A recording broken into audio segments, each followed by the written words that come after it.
વધી તો ગુજરાતના રાજકારણમાં અત્યારે શિસ્તબદ્ધ પક્ષની છબી પર આંતરિક વિવાદના ગ્રહણ જેવી સ્થિતિ સર્જાઈ ગઈ છે। મોરબીના સેવા સદનથી લઈને ભાવનગરના કમલમ સુધી સત્તા અને સન્માનની લડાઈ હવે ચાર દિવાલો વચ્ચેથી નીકળી સરેઆમ રસ્તા પર આવી ગઈ છે। ક્યાંક મંત્રીઓના મહિલાઓના આક્રોશનો મંત્રીઓને સામનો કરવો પડી રહ્યો છે તો ક્યાંક પૂર્વ મેયર જેવા કદાવર નેતાઓને પોતાની જ ઓફિસમાં ધક્કા મુક્કીનો ભોગ બનવું પડી રહ્યું છે। જોઈએ રિપોર્ટ।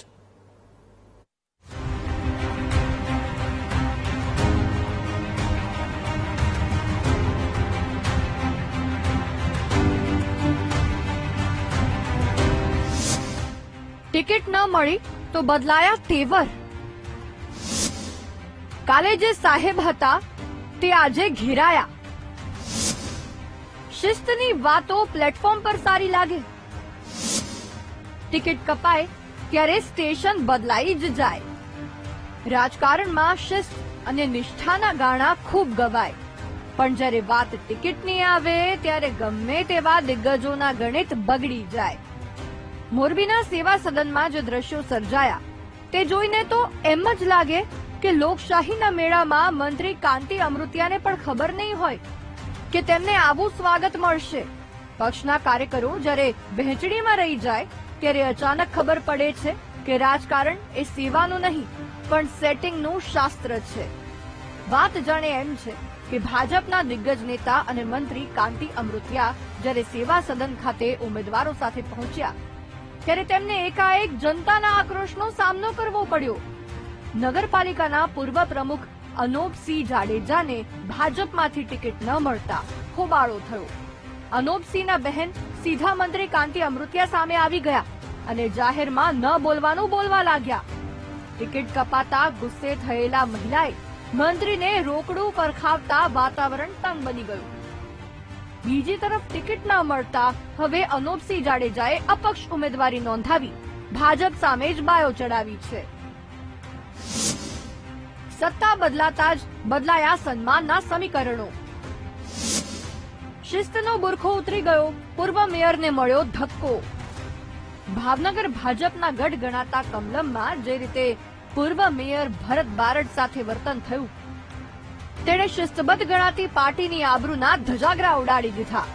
વર્ષો સુધી જેમના શાસનમાં શહેર ચાલ્યું એ જ પૂર્વ મેયરને આજે પોતાની જ પાર્ટીની ઓફિસમાં પ્રવેશતા રોકવા સુધીની નોબત આવી ગઈ। શહેર પ્રમુખને મળવા ગયેલા ભરત બારડને જ્યારે મહામંત્રીઓએ અટકાવ્યા ત્યારે ભરત બારડનો એ આક્રોશ કે આ કોઈના બાપની પેઢી નથી, આ પાર્ટી અમે બનાવી છે, એ માત્ર એક વ્યક્તિનો ગુસ્સો નથી પણ એ દરેક પાયાના કાર્યકરની વેદના છે જેમને નવા નિશાળિયા હાંસિયામાં ધકેલી રહ્યા છે।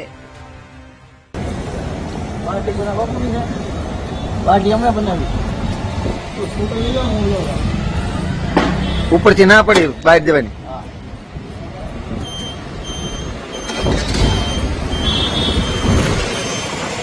એટલે ઉપરથી શું કીધું તમને? બધા આડે આપડે ઓફિસમાં ન થાવે એમ પ્રમુખ આપે એવું કાંઈ ન હોય। કોઈના બાપુની છે, અમારી છે, અમે બનાવી। આ હાઈ વોલ્ટેજ ડ્રામા બાદ તરત જ ગતિવિધિઓ તેજ થઈ હતી અને ભરતભાઈ બારડને ગાંધીનગરથી તેડું આવ્યું હતું। તેમણે મુખ્યમંત્રી ભૂપેન્દ્ર પટેલ, પ્રદેશ પ્રમુખ જગદીશ વિશ્વકર્મા, ગૃહ રાજ્યમંત્રી હર્ષ સંઘવી અને કૃષિ મંત્રી જીતુ વાઘાણી સાથે રૂબરૂ મુલાકાત કરી સમગ્ર ઘટનાની જાણકારી આપી હતી। મોવડી મંડળ સાથેની આ બેઠકમાં સ્થાનિક રાજકીય પરિસ્થિતિ અંગે પણ ચર્ચા કરવામાં આવી હતી। શીર્ષ નેતૃત્વ સાથેની મુલાકાત બાદ ભરતભાઈએ સંતોષ વ્યક્ત કરતા જણાવ્યું હતું કે મોવડી મંડળ સમક્ષ મેં મારી વાત મૂકી છે, ચર્ચાથી મને સંપૂર્ણ સંતોષ છે। હું પાર્ટીનો પાયાનો કાર્યકર છું, ભાજપના સિદ્ધાંતોને વરેલો છું। તમામ વિવાદો પર પૂર્ણ વિરામ મૂકતા તેમણે કાર્યકર્તાઓને એકઠા થઈને ભાજપને મોટી લીડથી જીતાડવા માટે કામે લાગી જવા વિનંતી કરી છે।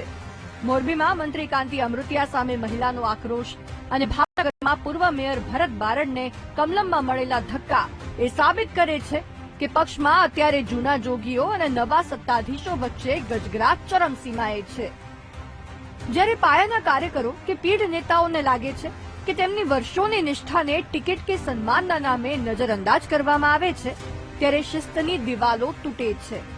ટૂંકમાં ગુજરાત ભાજપ માટે આ ઘરના જ ઘા આગામી ચૂંટણીઓમાં મોટા પડકારરૂપ સાબિત થઈ શકે છે.